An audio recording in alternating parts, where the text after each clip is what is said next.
Engine fluid के video के series में हम पहुंचे हैं ट्रांसमिशन ऑयल पर। पिछले वीडियो में हमने जाना था इंजन ऑयल के बारे में। ट्रांसमिशन सिस्टम सबसे एक्सपेंसिव पार्ट होता है व्हीकल में। इसको भी मोटर ऑयल की तरह चेंज किया जाता है। बहुत से लोग इंजन ऑयल के बारे में जानते हैं, लेकिन ट्रांसमिशन ऑयल को नजरअंदाज कर देते हैं। अगर ट्रांसमिशन ऑयल को समय के साथ ना बदला जाए तो गाड़ी के गियर बॉक्स को भारी नुकसान हो सकता है। ट्रांसमिशन ऑयल एक खास तरह का लुब्रिकेंट होता है जो कि गियर बॉक्स के अंदर के पार्ट्स को लुब्रिकेट करता है। ये मैनुअल और ऑटोमेटिक दोनों ट्रांसमिशन में यूज होता है, लेकिन दोनों के लिए ऑयल अलग अलग होते हैं। ट्रांसमिशन ऑयल हेल्प करता है फ्रिक्शन को कम करने में। यह मूविंग पार्ट्स को लुब्रिकेट करता है और पार्ट्स मूव होने के कारण हीट जनरेट होती है, तो ये उसको भी ठंडा करने का काम करता है। जब हम व्हीकल को टो करते हैं या फिर ट्रैफिक वाले एरिया में चलाते हैं और हार्श वेदर कंडीशन में और खराब रोड पर चलाने पर ट्रांसमिशन पे काफी लोड पड़ता है, तो हमारे लिए जरूरी हो जाता है ट्रांसमिशन ऑयल को चेक करना। अगर ट्रांसमिशन फ्लूइड लो हो या फिर गंदा हो तो उससे गियर को बहुत सी प्रॉब्लम का सामना करना पड़ता है। गियर की लाइफ कम हो जाती है और व्हीकल की परफॉर्मेंस भी डाउन हो जाती है। हमें अधिकतर overheating, inconsistent gear shifting, hydraulic function का कम होना और फ्यूल एफिशिएंसी का कम होना और इसके साथ साथ internal gear engine parts damage होने का रिस्क भी काफी बढ़ जाता है। अब हम जानते हैं ट्रांसमिशन फ्लूइड को कैसे चेक करते हैं और ट्रांसमिशन फ्लूइड को कैसे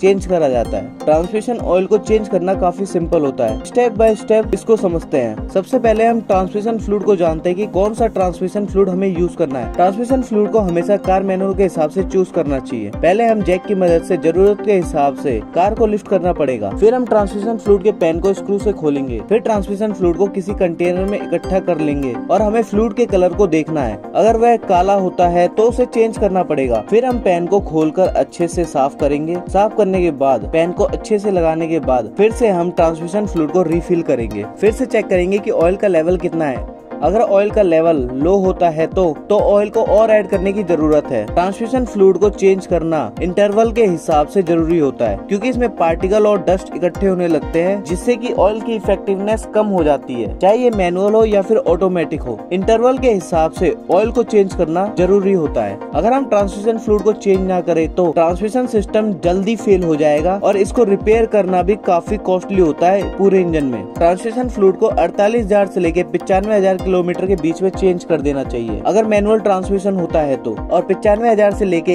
1,60,000 किलोमीटर के बीच में ऑटोमेटिक ट्रांसमिशन सिस्टम के ऑयल को चेंज कर देना चाहिए। कुछ मॉडर्न कार में तो ट्रांसमिशन ऑयल को 1,60,000 से लेके 2,40,000 के बीच में चेंज करा जाता है, और कुछ ट्रांसमिशन ऑयल ऐसे होते हैं कि उनको लाइफ टाइम तक चेंज करने की जरूरत ही नहीं पड़ती। ऑटोमेटिक ट्रांसमिशन फ्लूइड अलग होते हैं मैनुअल ट्रांसमिशन फ्लूइड से। AFT को केवल यूज करा जाता है ऑटोमेटिक कार्स में। मैनुअल ट्रांसमिशन फ्लूइड वाली कार में फ्लूइड को यूज करा जाता है गियर, क्लच और गियर शिफ्टर्स के लिए। ऑटोमेटिक ट्रांसमिशन फ्लूइड पतला होता है और फास्ट मूव करता है मैनुअल ट्रांसमिशन फ्लूइड के मुकाबले, और इनके कलर्स भी अलग होते हैं। Automatic transmission fluid dark red colour का होता है और मैनुअल ट्रांसमिशन फ्लूइड ब्राउन या फिर एम्बर्ड कलर का होता है। ट्रांसमिशन फ्लूइड कई तरह के आते हैं, लेकिन हमें हमेशा कार मैनुअल के हिसाब से ट्रांसमिशन ऑयल चूज करना चाहिए, जिससे कि हम बेस्ट परफॉर्मेंस अचीव कर पाए। जनरली डेक्सरॉन या फिर मिरॉन और मल्टी व्हीकल सिंथेटिक का यूज बेसिकली सबसे ज्यादा ऑटोमेटिक ट्रांसमिशन में यूज करा जाता है। अगर आपको कंटिन्यूअस वेरिएबल ट्रांसमिशन फ्लूइड के बारे में जानना है तो कमेंट करके जरूर बताएं। अगर आपको वीडियो इन्फॉर्मेटिव लगे तो वीडियो को लाइक और चैनल को सब्सक्राइब कीजिए। धन्यवाद।